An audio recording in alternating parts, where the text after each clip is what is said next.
skyrocketed. So a $600 pension 10, 15 years ago won't buy much of anything here today. And why the millennial generation is starting to give up because they can't afford to get a good job or own a house. 8 million Venezuelans voting for this assembly, saying it's actually less than 3. It is. And people are going to start rioting in the streets. Was reported to have asked Putin for military support that would help him stay in power. We will make America safe again. And yes, together, we will make America great again. And they ignore him. And 8 more years goes by till Bernie himself finally admits to his sons, hey, I've been running a Ponzi scheme. Does its dominance mean it can use the alliance for its own ends? Since 1981, bond yields, also known as coupon rates, have just gone down and down and down. Federal Reserve note will be your biggest financial liability.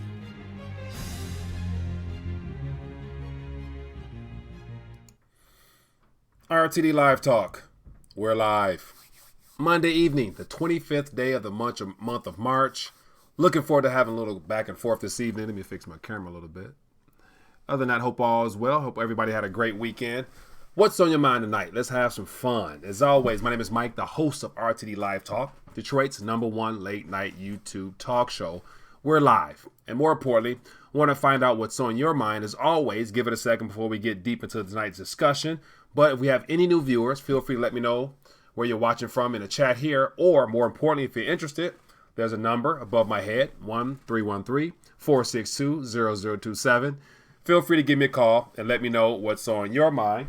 And we can have tonight's discussion underway. So I want to find out what's on your mind. As always, we got Scott in the building. Who else we got? Basman Awakens. How you doing? Kenneth, student of life. Let me pop out my chat a little bit so I can see what's going on.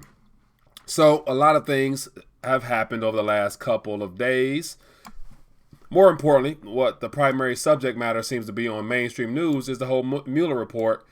And so what was not found in that whole Russiagate situation, as if like anyone's surprised. And so one of the things that has me wondering is, you know, what did it take 2 years for to find nothing? Why so long to find nothing other than just wasting taxpayer dollars and all the other stuff and basically just wasting time and not really focusing on the real true investigation that should have been underway. And we all know who that should have been against, but I'll leave that alone for now. And so as always, let's find out what's going on here. We got Jose. How you doing this evening? We got Florida Odoro. How you doing? Faith. How you doing, Faith? And so what else is going on out there? I haven't had a chance to really dive deep into the news. And so apart from the fact that I'm hearing more and more about recessionary talk, more economists, more analysts, more, commentators are talking about slow down. And so let me actually, I want to see what the latest topics were today. If I just type in the word slow down and see if, so just within the last couple of hours, there's been more and more stories on the word slow down. It says more signs point to an economic slowdown in the USA. So I'm going to pull this up and see what some of their indicators are. But it's no surprise that, we're experiencing a so-called slowdown. And so the thing is, we've been, things haven't been as good as they would like us to believe in the first place. So I'm not really surprised as to what they're surprised about. But let me see what goes through this article here. See if anything new stands out. And this looks like an interview, so this is not a good source of information here. Let me find something else. It says survey, business economists see slowdown in growth this year. Well, China's slowdown is self-inflicted. Oil prices fall on economic slowdown. Slowdown or not, China's luxury goods still seeing high-end growth. 3 stocks to hedge against in the economic slowdown.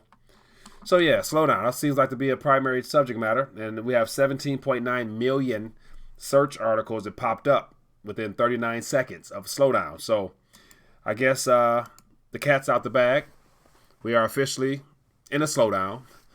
So we'll see what happens from there. But let's find out what's going on in the chat.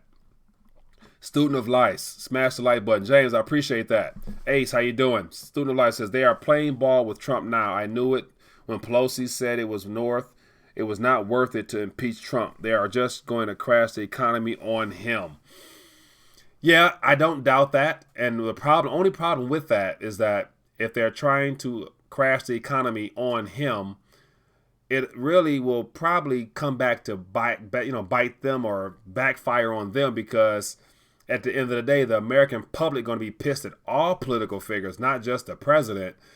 And so we know that this whole mess that he's inherited is not necessarily his. He so happens to play into it by talking about economic growth, the stock market at all-time highs, and he's basically playing their game, which to his defense, or not to his defense, which is going to probably be the reason why he's going to regret playing on that narrative of everything is going well, as opposed to continuing the narrative of we're in a bubble economy, bubble this, bubble that, everything he mentioned when he was running for presidency. So we'll see how it plays out. But at the end of the day, we all know the real people behind it. It's the banking sector. It's our current monetary structure as a whole. It's the debt-based model that's coming to an end, plus you name it. So at the end of the day, everyone's going to be, everybody in Washington, D.C. will take the blame, in my opinion. Because I think if it hits as hard as a lot of people think it will hit, I don't care if you're Democratic or Republican, the American public going to be pissed at anything that resembles a political figure that's sitting high on the hog with all those benefits and lifelong privileges that they've had. So that's just my opinion. But what's going on here? What else we got here? Time for Trump to expose the Fed. That seems like it's coming. There is a interesting candidate that he's looking to put on the board of governors that, according to the mainstream news, he's supposedly a pro-gold guy. And let me actually look this up. And I was going to do an article. Trump candidate for the Fed. And so I read through the article, and the guy, he said some harsh words over the last couple of years about the Fed, which leads me to believe that perhaps he could be a guy that wants to see truth. But what is truth nowadays in a world full of debt and cover-ups? But I don't see the article here. So his name is Stephen Moore. Let me I'll look up Stephen Moore, and we can look at him briefly and see what his. Let me see. Stephen Moore says fair to the criticism of interest rates. Okay, so here this looks like it might be an interesting article. Let's see. Oh, well, it's a Wall Street Journal, so it won't pop up. Gains support of Rand Paul. So here we have, this is interesting. So we have the Stephen Moore guy who's a candidate, and looks like Rand Paul, who we all know has been anti-establishment type speech over the last umpteen years, the same as his father, Ron Paul.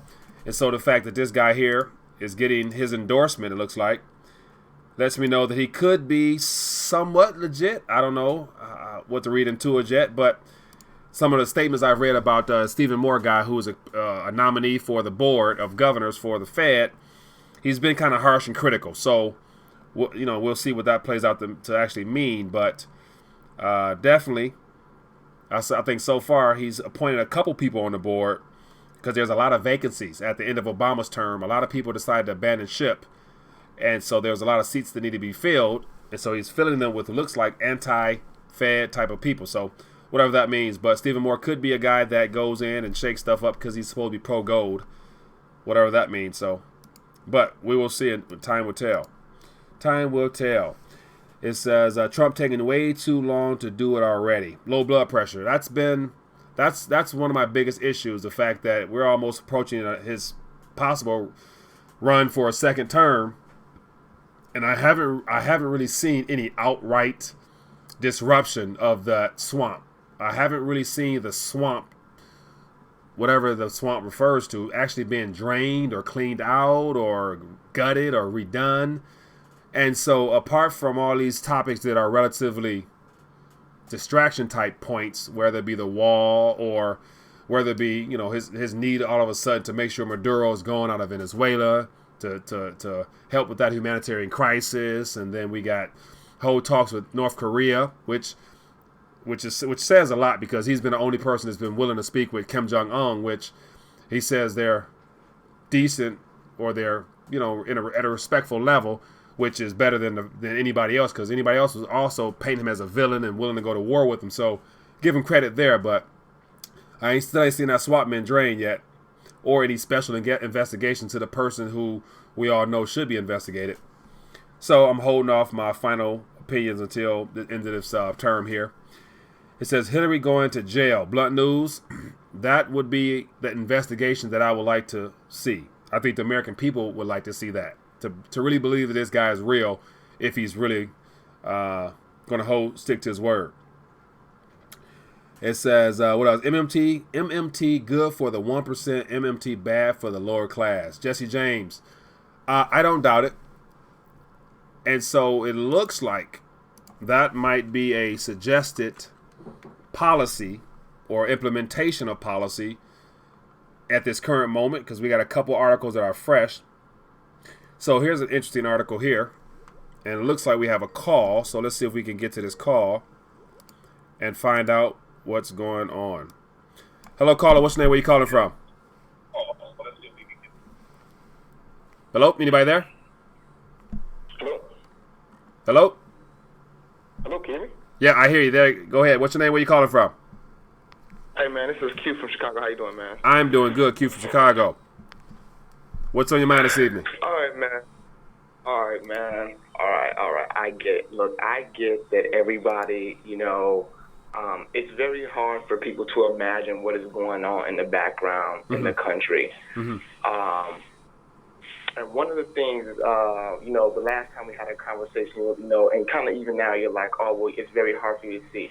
Well, there's a court document, man, that I have that, that has been filed in the U.S. Supreme Court. I think it's in the 9th District, man, that talks about Epstein. So, I mean, in case you know, I'm pretty sure most of the viewers know who Epstein is and his island and connected to pedophile and everything. Well, there are very powerful people that's connected to Epstein that people from the Trump administration have put in to unseal, unmask who these people are. But because we know how the state works, we will quote unquote the deep state, we know how these people in power work. A lot of the things that the president is doing is being blocked. He is out. He's doing a lot of things, man. And there are a lot of court cases that are going on behind the scenes. There are a lot of investigations. It takes time in order for all this stuff to come out. Right. I don't doubt it. Now watch this. Knowing that it takes time, why, do you think he's going to need 2 full terms type time or what? Because what if he doesn't win this next election? Would our stuff be swept up under the rug type of stuff? Okay, I think if you look at the action of right now, look what just happened with the Mueller investigation. Watch, no criminal, no collusion was found. But you also have to understand the background investigations that have been going on. So you still have the real Russian collusion. Hey, how you doing?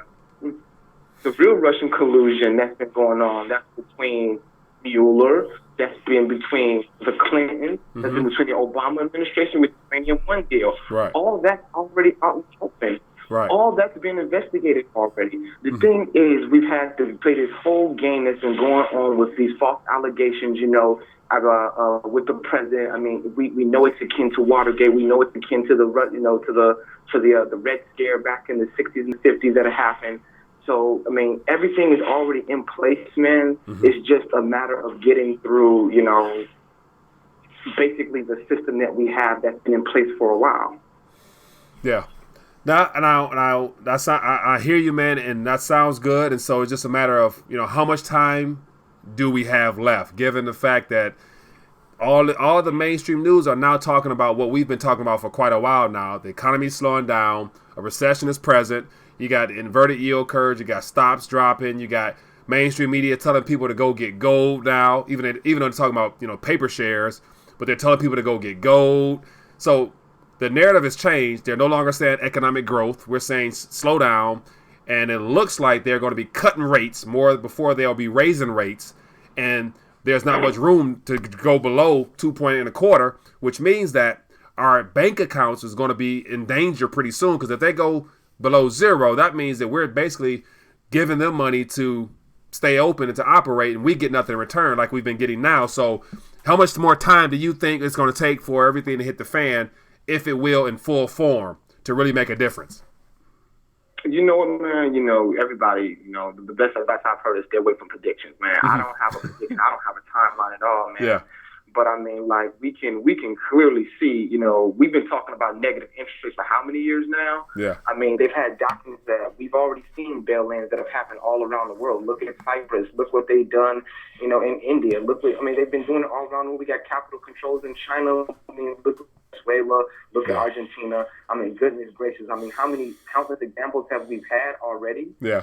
So it's not like we don't know that it's coming. We know that it's coming. The only thing that it's happening is that, it's now hitting the United States. The United States is now beginning to wake up to all the other crap that's been going on around the world for X amount of years. Yeah.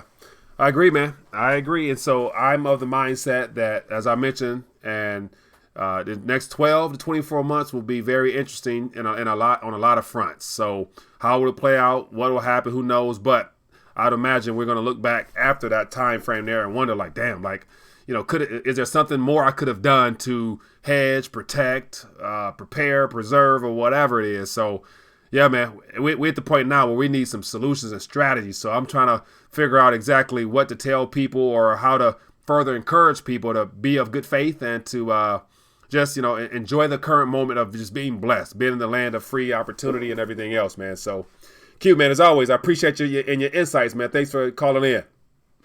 Well, I have one question. Yep, for go you, ahead. man. Go ahead.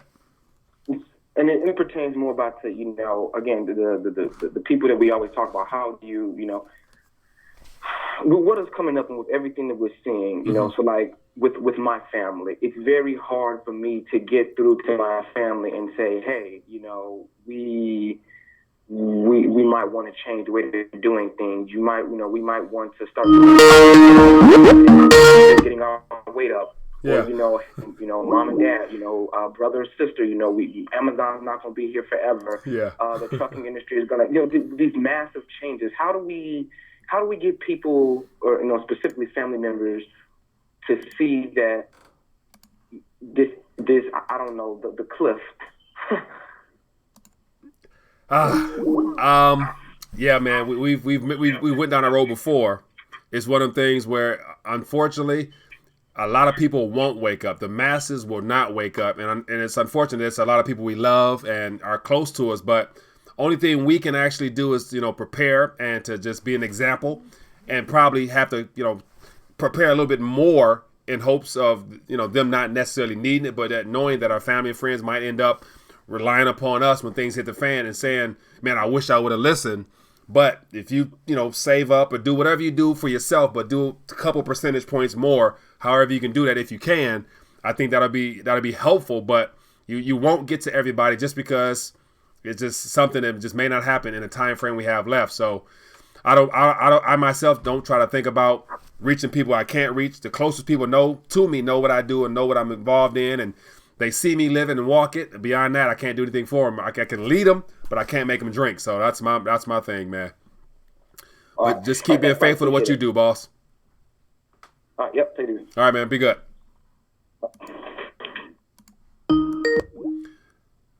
Yeah, man. Good stuff. Good stuff as always. Q, I appreciate you calling in and sharing your insights. And we've missed a couple calls, so feel free to call in, and I'll definitely get you on here, and we can keep this thing moving. And so let's check it back in with the chat. What is going on in the chat? Any good going back and forth? Austerity. Unless you're retired. I saw the word austerity. And that's one thing we haven't heard much of here. Austerity. Because every country around us, for the most part, their governmental structure, the fact they're overly indebted, they have to cut back, and they basically start cutting back with their promises to the public. And it usually involves all the promises made to the older generation, which are the ones that's now trying to collect. And somebody mentioned, I think, was it retirement or pensions? And so right now in Chile, there are people protesting in the streets over pension reform. And so they're reforming the pension system there. They're trying to either kick up the age or alter how much or whatever is going to be paid out. And so that's currently going on right now in a country towards the bottom of this planet.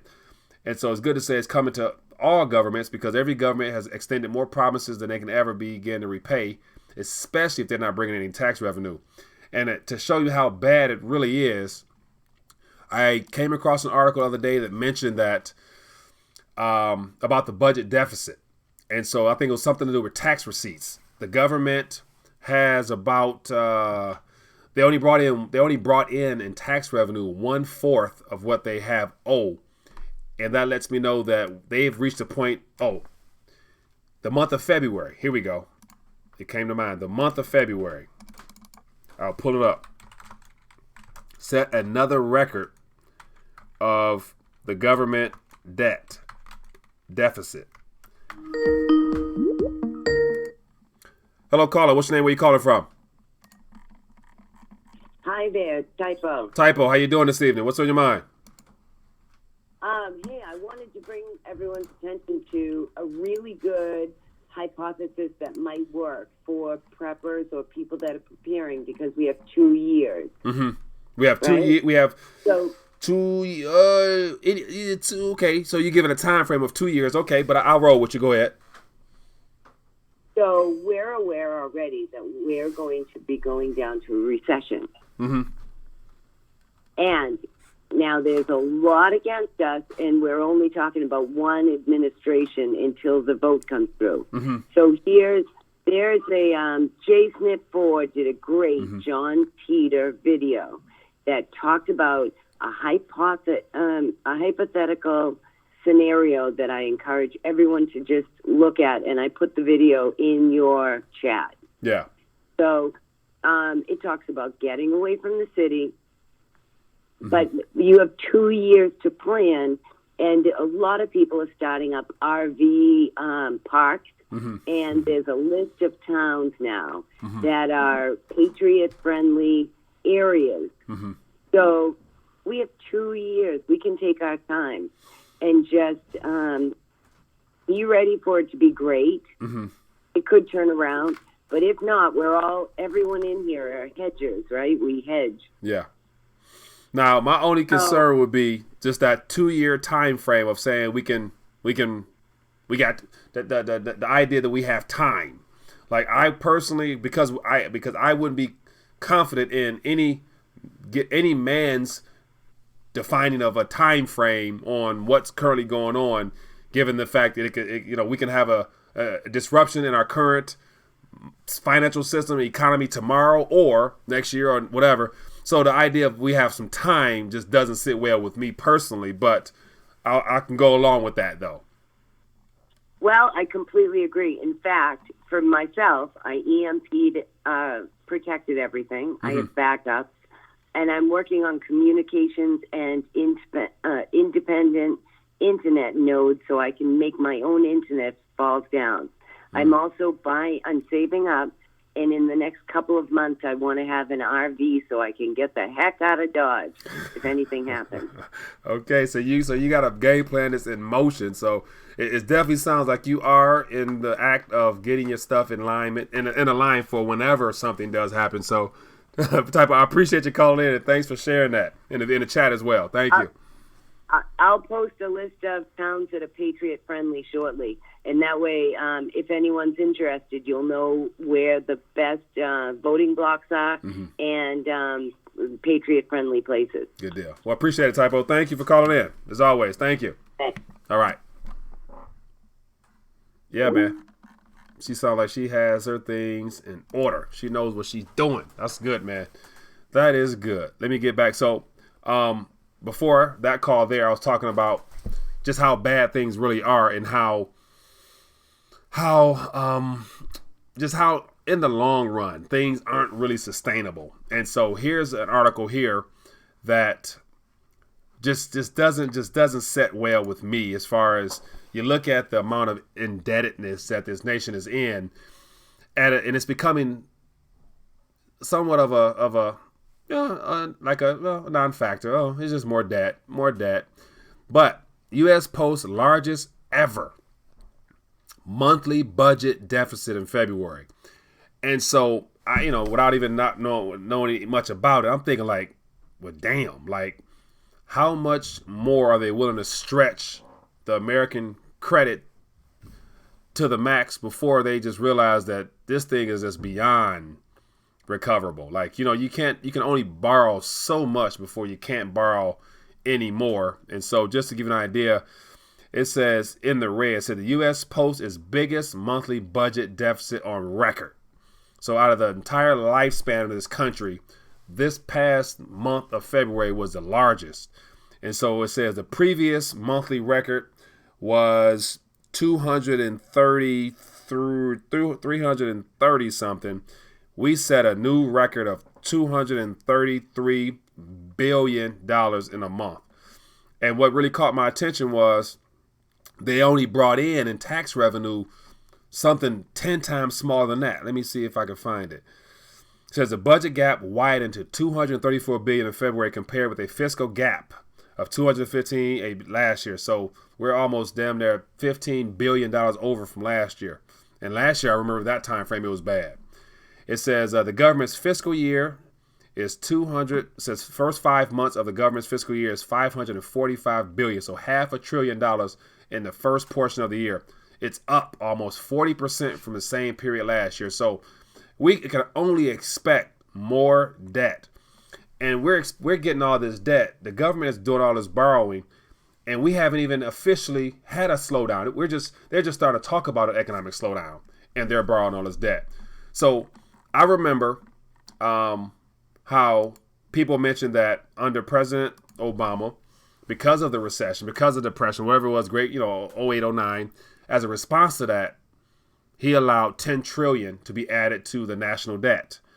And so the trend was George W. before that put on about 5 because of the 08, 09 crisis, whatever, not the 08, but the stock market 99, 2000 time frame. So that time frame was about 5. Obama did 10.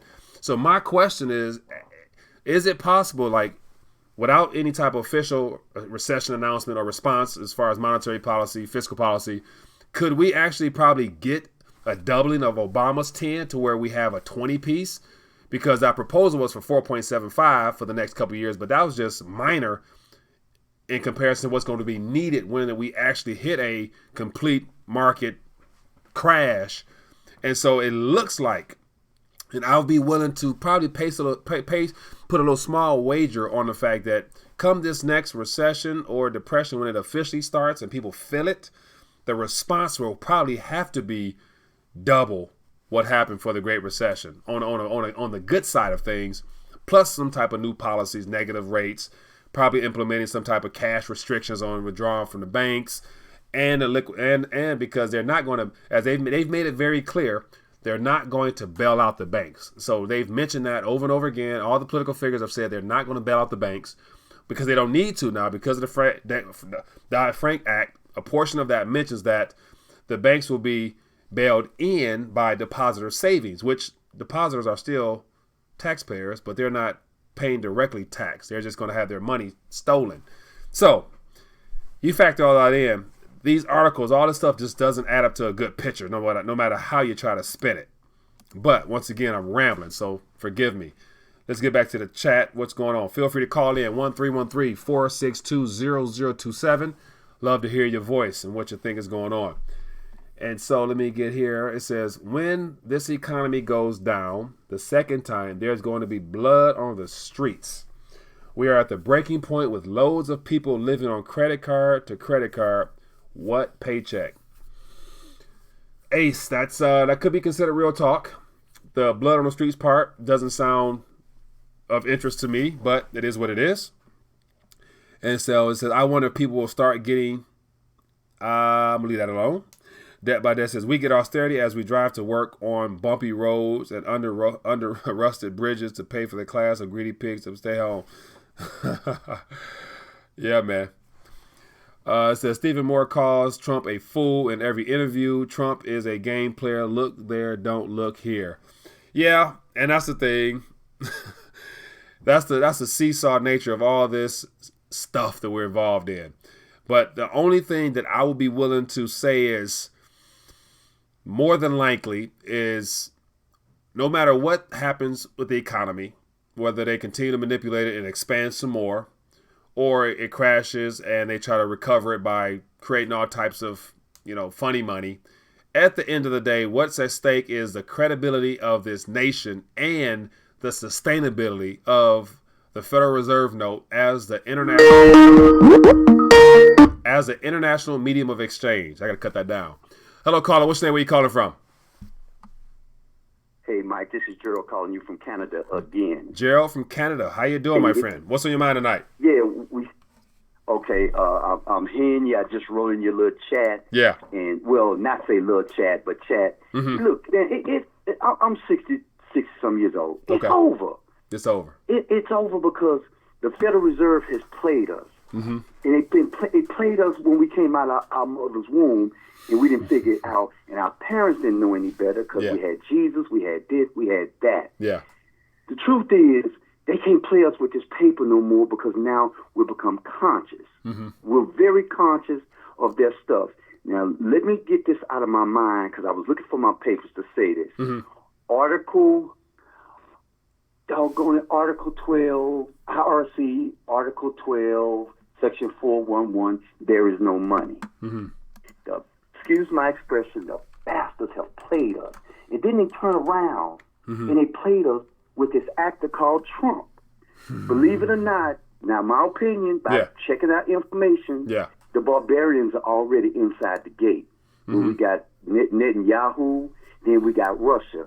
And then if you look at our television program, total ignorance every day. And then when you look on the internet, then you speak of something and they got a few more other people speaking of things. All of a sudden, your videos become like they won't play.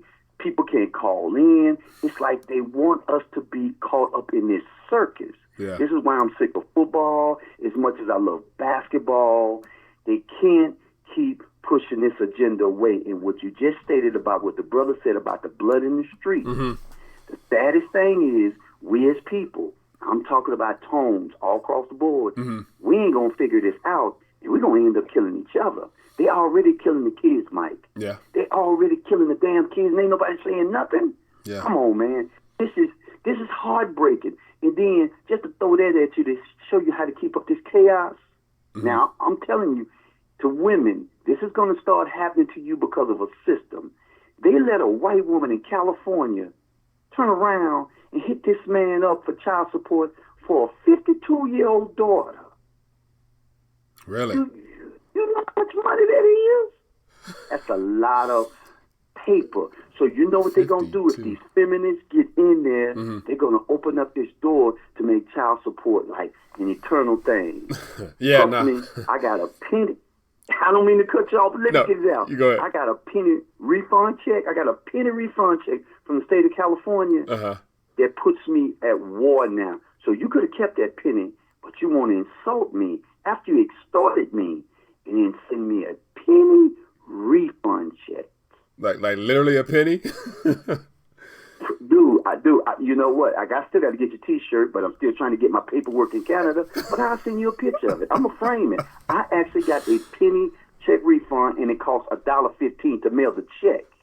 Oh, my goodness. Yeah.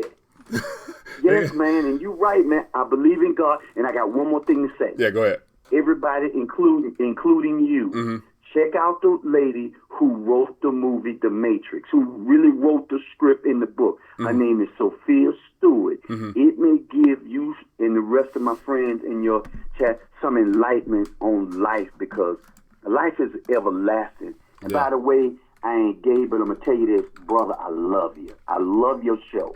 I love the people in your room. It's the one room where people don't debate, we talk. And I love that, man. I wish I could meet you guys, man. All of y'all in the chat room. So I know I take it up for time next caller. You're good, but man. I'll call you next week. Yeah, I appreciate you, my friend. Be blessed, man. Thank you. I appreciate your support. Thank you. All right, brother. Yeah, be good. Yeah, man. That's love, man. That's love. That's love. I appreciate the call. And so Sophia Stewart, that caught my eye and it has my interest. So I Googled it.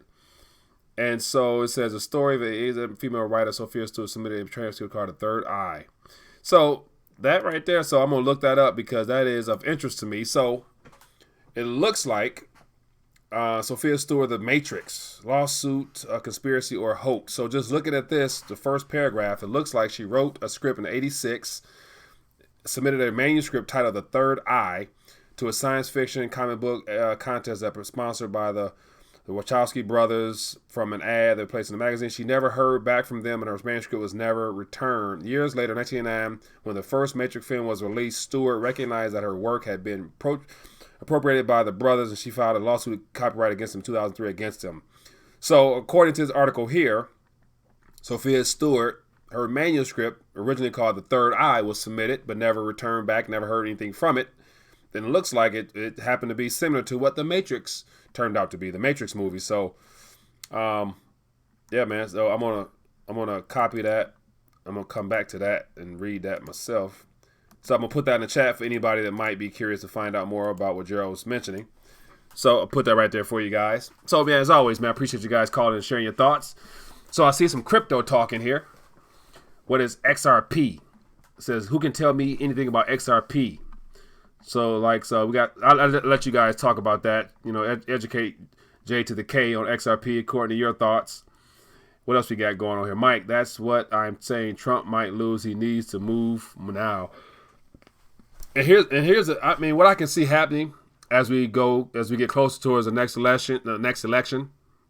I can see him based upon what his opponents, the Democratic side, look to do, their tactics. I'm assuming they're going to be dirty with it. That's the best chance they have at actually, disrupting his current momentum and just his support base, because they can do the best they can to try to do it in a class act type of way, but yet that just won't happen. So they're going to have to do some low blows and stuff like that. So with that being the case, if that stuff starts working and if it starts getting some momentum in the country, the mainstream media is going to be well behind it. All the establishment-based programs and protocols are going to be behind whoever the opponent is. So I'm looking at on Wednesday, I'm having a guest join me, a political commentary join me, and share his thoughts on all the Democratic and Republican candidates that have announced that they might run. And when I look through the list of people we're going to talk about, and I see all the old names, I see the Bidens, I see the Kerrys, I'm thinking like, I damn sure don't want to see you guys again. Like, lifelong anybody that's been in politics for their entire life need to retire now, because they're too deep into the crime nature of this whole system to actually even be considered as viable candidates, in my opinion. But that being the case, I can see him, if he feels that he's been threatened and he may not win the next term, I can see him dropping some stuff that'll just shake stuff up, because he knows everything. And one thing I haven't heard him mention, which I will be curious to find out, because I remember several years ago, probably a decade ago now, he put out a bounty, or not a bounty, but put out a cash reward for anybody that could prove that Obama wasn't a natural born citizen. And so now I'm assuming him having access to everything he Woo! Gotta cut that down. Hello, caller. What's your name? Where you calling from? Andor Koval, from California. Andor, how you doing, my friend? What's on your mind tonight? Okay, pretty good. Pretty good. I like your show as usual. Thank you, sir. Appreciate you. What's on your mind? What's on my mind is that this thing that's going on is a charade. These people that are running the banking system and all must know that this is going to come to an end. And I'm wondering what they're all thinking about this. Are they going to, when it crashes, when all this financial stuff crashes, well, what are they going to do? What are they going to, they know it's not going to last, and yet you include the president, the politicians, and all that they must know when this fails, why they keep it going on. Why not just get it straightened out and start from scratch? Instead of carrying it on like they are. Yeah, man, but that's the thing. Like, that right there, that's that idea and that solution. It sounds easy on the surface, but when you look at how deep and how long this current paradigm has been underway of the Federal Reserve and all the people who own everybody that's in a political position have basically taken over everything that we've called truth. So to just disrupt that or to let it go under means a complete doing away with everything that we've known, like our school system, our political system, our monetary system, true. and That's true. all that stuff is interconnected. That's true. So you let one go, everything comes down, and then we have nothing right now that will be a viable option. So I can imagine them not wanting to lose this, because if they do, they may lose a smidget of power, which could, thwart their plans, which for the people might be good. But because there's no clear solutions that could take the place of our governmental system, monetary system, people want to say Bitcoin, but it's not really up and ready for anything of that nature. We know gold and silver is always good to hedge against your currencies, but most people don't know what gold and silver is, so you can't really spend it, or you may not want to spend it. So there's no infrastructure set up to replace what we currently have. So I'm not really excited about the fact that it will come to an end, but we know it has to. But they can still get a couple more years out of this if they try it, because they can easily monetize and prop this up with more debt and more deception to get people to continue to still be confident in it. So who knows? Yeah, but won't this hurt more people? And it also it will. Worse than if they took care of it now. Oh yeah, so it's just more destructive. Oh yeah, like I hear a lot of commentators mention how if they'd have let AIG and all those other companies that were broke just go belly up, it would have hurt initially, but we would have got over it by now. Assuming we would have got over it by now. That's what I think too. We should have, a long time ago. Right. We should have did that. It would have been go over. Now we're stuck lingering with the system that's just getting worse than before. Right. So they consistently, and all these people, the system, the school system, and all you were saying, they're going to get more blowing up than they would have if they get the thing straightened out. Right, 100%, man. So now they've made things 10 years worse. Not 2 years, 3 years, but 10 years worth of artificial everything. Yeah. And everything must be exposed eventually, because they can't continue to prop up every inflated financial instrument on the planet the way they've been doing for 10 years without something popping. And so that's the whole the bubble. The bubble, when the bubble pops, is going to expose everything, in my opinion, which will not feel good for anybody. Even those that are in the know, and the 1%ers are going to feel something, I'm sure. So yeah, man, that's what it is. But hey, man, I appreciate you calling in and sharing your thoughts as always. Okay, glad enjoy your show. Keep up the good work. I will, my friend. Mike. Thank you. Appreciate it. Thank you. God bless you. Thanks. You too. Bye. Yeah, man. Good stuff as always. I'm going to cut this mic down, because that thing, when it comes on, it scares the hell out of me.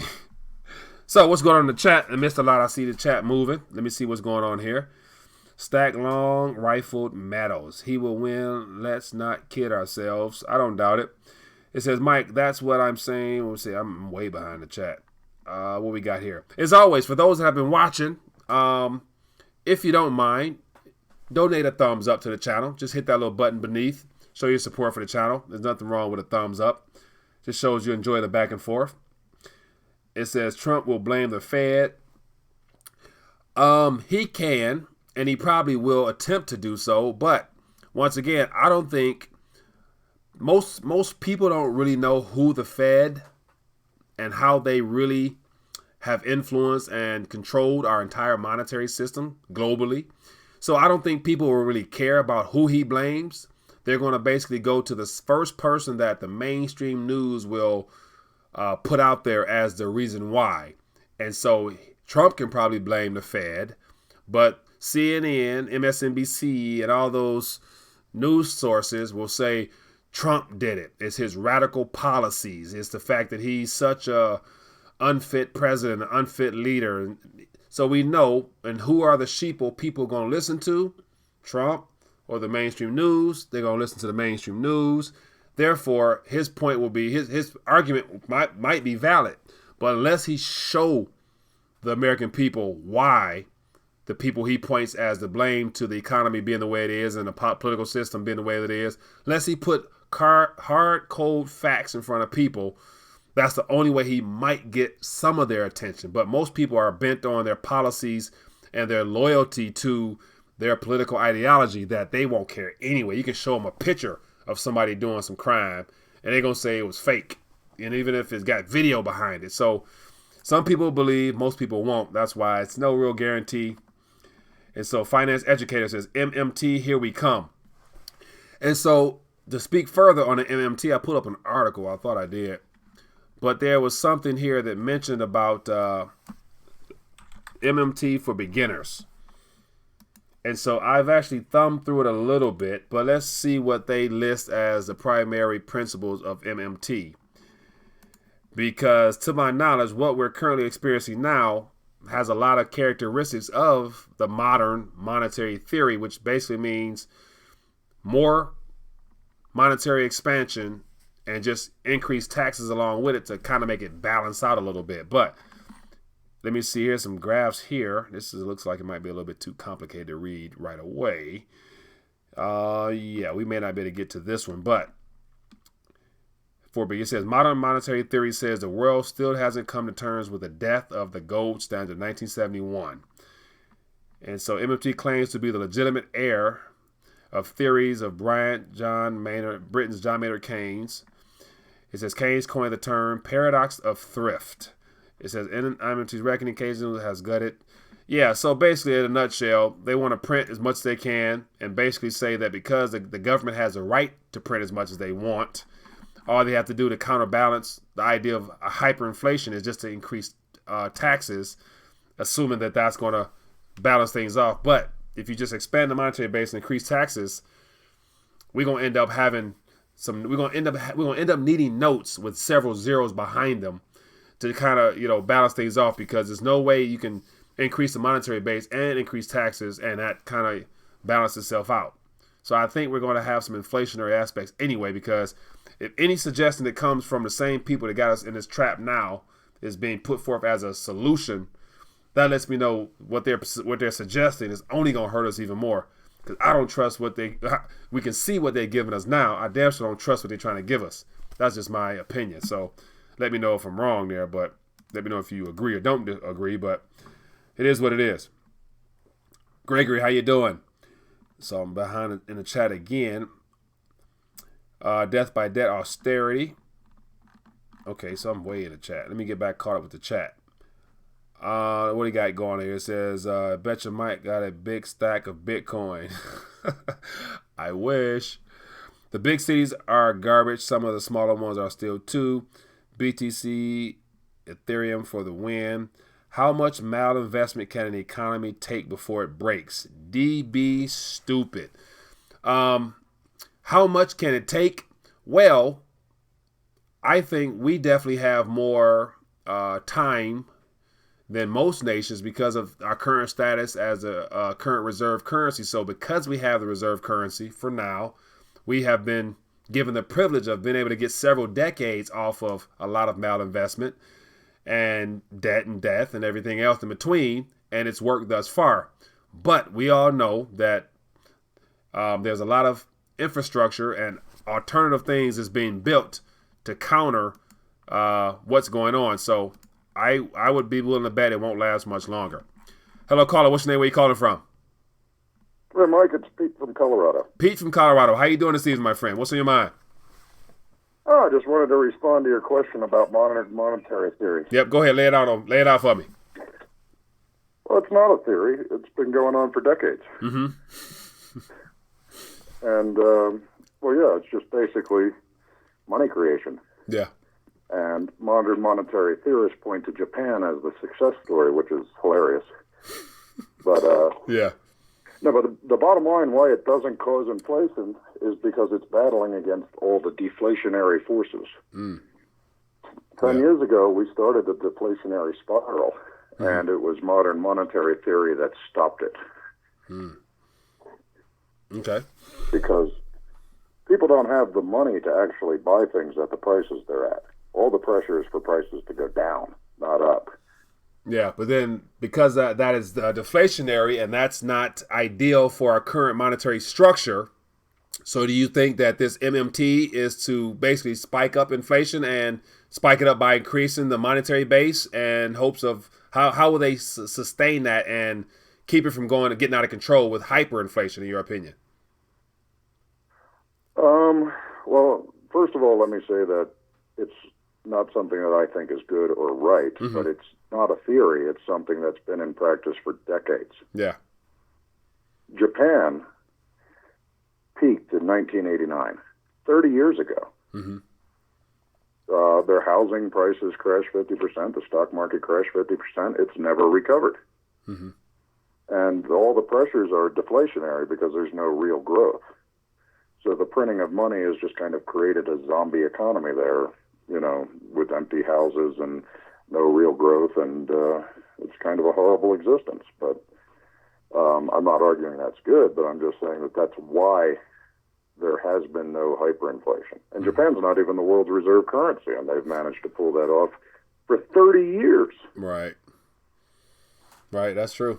That's true. So, but it's not a theory. It's not up for debate. We've been doing it for 10 years out in the open. Mm-hmm. So it kind of seems like it's something for us to fight about. Yeah. When it's just the truth, and it's not a theory, and we practice it now.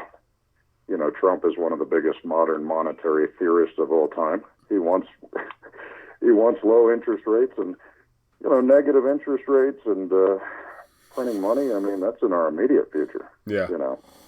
Because there's so many deflationary pressures, not inflationary. Right. Yeah, I agree, man. And so it's good to say that the whole idea, I've been reading a lot about inflation, like the whole idea that they haven't met their targets or they're having problems with their target because of the inflationary pressures. So I think that if they're in an attempt to reach their target or exceed, they're going to exceed it, and then they're going to have problems pulling the thing back in. That's when things are going to get very problematic in the main economy, where people actually feel it at the gas pump and everywhere else. So, but that could be one of the things that happen in the next 12 to 24 months that I'll be mentioning that I talk about. So what do you think on that? Well, 100% agreed. The irony is the people who are going to support it the most, even though it's something we've already been doing, it's going to be sold in a public way as helping out the people in need. Mm-hmm. But the irony is that it is going to hurt the people it's intended to help the most, and it's going to continue to prop up and inflate asset prices. So say they give everyone $1,000 a month, Andrew Yang's freedom dividend. Mm-hmm. I'm just going to raise my rents. I'll get to keep it. Mm-hmm. The people they give it to are just going to go through their hands. It's going to inflate prices. It's going to hurt the people that it means to help. Yeah.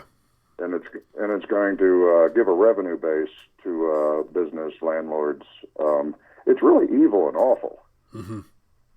But I mean, they're not going to let things fix themselves. They're going to keep pumping until the people won't take it anymore, and they're in the streets. Yeah. But I just, like the same as the modern monetary theorist, I think Japan is laughable, yet they still go on. It's been 30 years. Mm-hmm.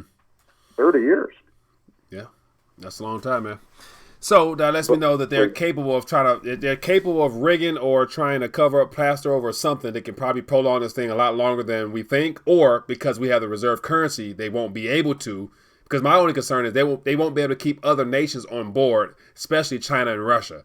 So they're not going to buy into this monetary theory, which is basically quantitative easing.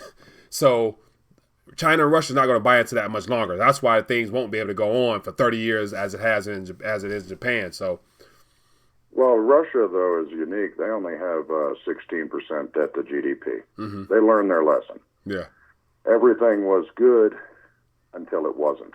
Yeah, and that was only 25 years ago when it all fell apart. But they still remember. Yeah, China is doing the same exact thing. They have their own MMT. Mm-hmm. But I guess my question to you is that I'm more or less starting to theorize that the end was 10 years ago. Mm-hmm. And now we're just kind of living in this zombie existence. And as long as people have their house and their food and their video games and everything else, and they're uneducated and they don't really care about their debt because they have their stuff. Yeah. This has already happened. They really don't have anything. And it's just going to linger in a zombie kind of way. The only thing I concede in the Japan example, they are not the world reserve currency. I'll say that again, and they still have gotten away with it. Yeah. Is what are the odds that this has already happened and we're on the other side of it already, and that this could go on for decades? On the other side of it, Now, what is that? What is that other side of it? Like things have already crashed, or what is it? Elaborate on it for me. Well, just in 2008, when the financial markets almost froze and things were almost allowed, we still had some semblance of a free market, of a real stock market. We haven't had a real stock market since then. We haven't had a free market. We haven't had even like the pretense of honesty, because we've been participating already for 10 years in modern monetary theory. One of the things that I think is hilarious is I just hear all these people and they say things that are fundamentally true, but now that we've gone to the other side, the fundamental truth hasn't seemed to matter for a very long time. Right. I think the fundamental truth has been forgotten. And so this 10-year artificial expansion has caused a lot of people to question the theories and the unprecedented monetary policies that have been put in place that they're trying to unwind, and they're trying to figure out whether or not quantitative easing could be a normal policy moving forward, where like who would have ever thought about that in the midst of that, expansion. Nevertheless, now it might be something that's considered normal, which will definitely cause problems. So that plays into the whole idea that that MMT is currently underway now, because they're considering doing QE as a natural policy that will come into play probably before the end of this year, in my opinion. So, I don't know, Pete, man. I don't know where this can go. But one thing I do know is when it comes to Federal Reserve notes, it only puts those notes in people's pockets that much more in danger moving ahead. Oh, absolutely. So if I know that, go ahead. I'm trying to just have a fun debate with you. No, but because it is fun. Yeah. But seriously, okay. So now, yes, officially the story is this: we only participated in modern monetary theory as an extraordinary measure to stop the deflationary spiral, and we would normalize when things were better. Well, now we have attempted to normalize. We didn't get very far, and it's already over. So that debt is permanently monetized. The markets can't stand on their own, and in addition to that, rates can never be normalized, and the balance sheet can never truly be rolled off. So it's modern monetary theory. Yeah. So that's the official narrative. Yeah. But what about Dr. Mark Skidmore, the missing 21 trillion? What about the 16 trillion that went to the reserve banks all over the world? If you believe that, then we've really been participating in monetary theory for a very long time. Yeah. It's not a theory; it's the law of the land right now. Yeah. Would you not agree? I agree 100%. You brought up a lot of things that you put all that stuff together about the 21 trillion, all the QE, QT, Q whatever, and the 16 for central banks, and yeah, like that's it really paints that much more of a very bad picture overall, because as I was mentioning, that all that has to do with the instruments that we call money, the instruments that we save and invest and live our lives dependent upon, is that much more in danger, to where it like makes me want to get rid of it now, like at a faster rate. Well, that's the fun thing. You still have to have operating capital. Exactly, that's the thing. Reserves, and if interest rates go negative, and now I have to pay money to keep money in the bank, I'm only going to keep as much money in the bank as I have to meet my expenses. Exactly. I mean, it's going to make just operating difficult. Yeah. But there's no way out. Interest rates can only go up if they lose control of it. But they're still very firmly in control at the moment. For now. And that's what we see on the surface. That's what we see on the surface. On the surface, everything looks to be semi-contained. But I think because we're so intertwined into to Europe and to all the other nations that have taken on our debt, and we owe them, they owe us, and all the interconnected of the central banks, I would imagine that if for example, if the EU happens to really go under because of this Brexit, and this Brexit gets out of hand, and there's a contagion of events in the EU, who's going to run and protect them? Who's going to have to intercede in their problems before it impacts us? And that's going to be our central bank, under the table probably, because anything happen to those banks there comes right over here, and we're going to have the same issue. So the central bank, our central bank, is obligated to go to the rescue as much as they can under the table, I believe. You know, the fascinating thing about the European Central Bank is they openly admit that they buy corporate bonds, that they buy corporate stock, that they buy private holdings. Yeah. You know, as of right now, the Federal Reserve, if they don't do that, you know, if they do it, they don't admit it. Yeah. You know, but the European Central Bank, I mean, what a joke. And it's out in the open, and there's really only one country over there burning the place down. They all should be burning the place down, but they're not. Yeah.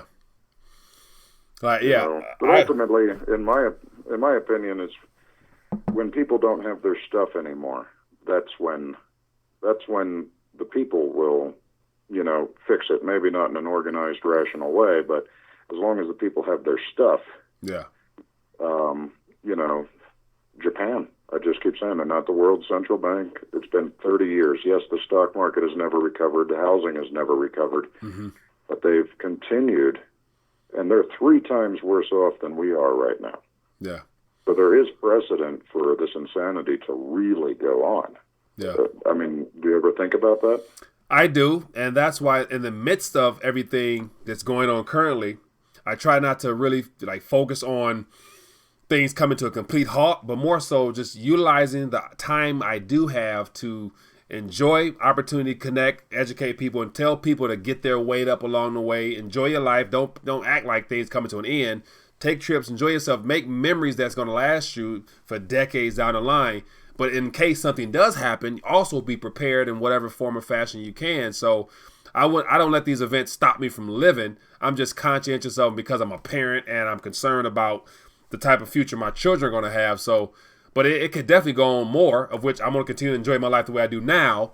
But if it doesn't, I'm also, you know, I also create a lot of good memories and have a lot of things that I'm very grateful and blessed to have. So, yeah, it's just one of the things where I don't let it get me down, because from a spiritual standpoint, you know, I stay high and I believe God can work everything out like He always has. So, yeah, that's kind of where I leave things at, man. I try to hang it up on the Lord's coat rack and let him do all the dirty work, in a sense.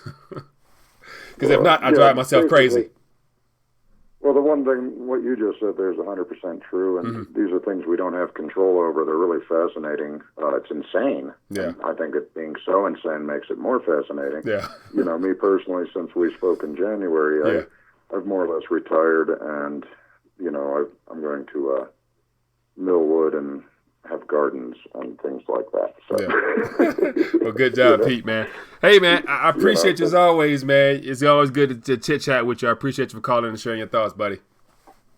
Well, it's always nice to talk to you, and the only thing that drives me nuts is when people argue passionately about modern monetary theory. It's not a theory. We've been doing it for decades. Yeah. You know, you believe that's the truth, right? Yeah, As I definitely. Just said. Definitely. I do believe 100%. I just hate listening to people argue about something from pre-given political sides. That's nonsense. I don't agree or support modern monetary theory, but I'm also intelligent and educated enough to know that it's not a theory, it's reality, and we've had it for a long time. And there are some powers that want to greatly expand upon it. Yeah. And I think that would be devastating. Yeah, and I think that expansion upon that particular so-called theory happens to be labeled New Green Deal. But I'm going to leave it at that. Hey, Pete, man, I got to go. It's late. I know. You have a great day. All right, Pete, good job. I appreciate you calling. Yes, sir. Yep. Yeah, man, that's real talk, man. And as always, people, we're gonna leave it right there. We passed our hour point. Pete, appreciate you calling in. Appreciate all the chat. And more importantly, people, if you've enjoyed the back and forth, don't be afraid, as I mentioned always, to donate a thumbs up. Just that button right below the screen. Just go ahead and hit that thumb up right there. Show your support for the channel. But more importantly, if you want to take it further beyond a thumb, below and to my left here, there are some opportunities for you guys to support the channel via Patreon. Or if you want to take it even further, your boy do Bitcoin, or just utilize some of the resources down below. Join the RTD Gold Team, whatever you want to do. Appreciate your support. Appreciate you hanging out with me this evening. Come back tomorrow night for more live talk. Invite a friend. Love to have more people join us that are not aware, not awake. Have them come and just check us out and see what's going on. But other than that, be blessed, be safe, enjoy your evening, stay prayed up. I'll see you guys tomorrow night. Have a good evening.